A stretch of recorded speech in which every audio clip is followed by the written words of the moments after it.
ফুটন্ত গরম পানিতে লাচ্ছা সেমাই ভুনা করার পর কি হলো পুরোটা ভিডিও শেয়ার করব আপনাদের সাথে।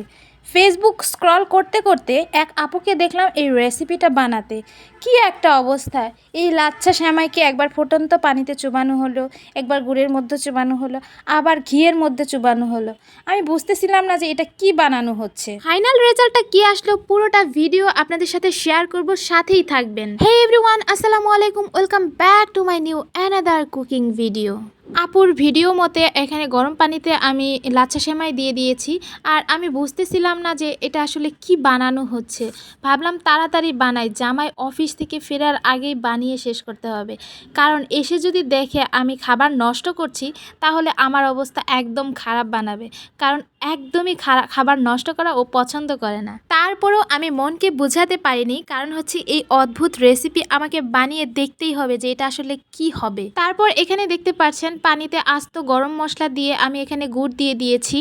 আমি ডুপ্লিকেট সেই আপুর মতো করে রান্নাটা করছি, আর সেইভাবে উপকরণগুলো ইউজ করছি, দেখি কি হয়। এটা সেমাইয়ের পুডিং হয় নাকি হালুয়া নাকি কেক, আই ডোন্ট নো আপুটা কি বানিয়েছে। তবে ফাইনাল রেজাল্ট দেখতে হলে পুরোটা ভিডিও তো দেখতে হবে নাকি। তারপর গুড়ের মধ্যে আমি সেই লাচ্ছা সেমাইটা দিয়ে দিয়েছি, যেটা রান্না করেছি একটু আগে ভুনা করেছি সেটা। বিশ্বাস করেন, আমি বিয়ের আগে আমার বাসায় এসব আজাইরা রেসিপি যতদিনই ট্রাই করেছি ততদিনই আমি দৌড়ানি খেয়েছি, বকা খেয়েছি, কিন্তু আল্লাহ বাঁচাইছে। আমার জামাই তো অফিসে, বকা বা দৌড়ানি খাওয়ার কোনো অপশন নেই। যাই হোক, চিন্তা ভাবনা বাদ দিয়ে রান্নায় মনোযোগ দিই, কারণ রান্নাটা একদম সঠিকভাবে করতে হবে। যদিও আমি লাইন টু লাইন ওই আপুর মতো ফলো করে রেসিপিটা বানাচ্ছি, আশা করছি ভালো কিছুই হবে। তারপর ঘিয়ের মধ্যে আমি কাজু বাদাম আর কিশমিশ দিয়ে কিছুক্ষণ ভেজে নিয়েছিলাম। আপনারা চাইলে কাঠবাদাম বা কিছু বাদাম ব্যবহার করতে পারেন, কোনো সমস্যা নেই। ভেজে নেওয়ার পর আমি আবার সেই গুড়ে চোবানো সেমাইটা দিয়ে দিয়েছি এখানে বেশ কিছুক্ষণ ধরে এখন আমি এটা নেড়ে চেড়ে নিব। তো নেড়ে চেড়ে কিছুক্ষণ নেড়ে চেড়ে নেওয়ার পর এখানে আমি কনডেন্স মিল্ক ব্যবহার করছি। আমি জানি না এখানে কেন কনডেন্স মিল্ক ব্যবহার করা হলো, কারণ পর্যাপ্ত পরিমাণ আমি গুড় দিয়ে দিয়েছি আর মিষ্টিটাও ঠিক ছিল।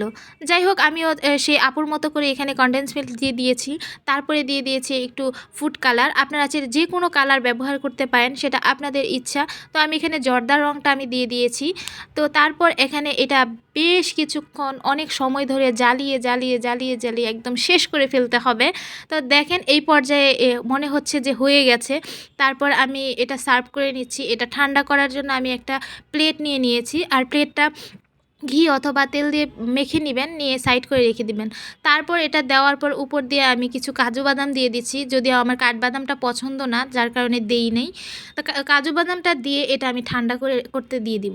তারপর আমি এটা ঠান্ডা করতে দিয়ে দিয়েছিলাম বেশ অনেকক্ষণ। রাত হয়ে গিয়েছিল, এই ভিডিও ক্লিপটা আমি রাতে নিয়েছি, যার কারণে কালারটা প্রপারভাবে আসেনি। তো কালারটা অনেক বেশি সুন্দর ছিল।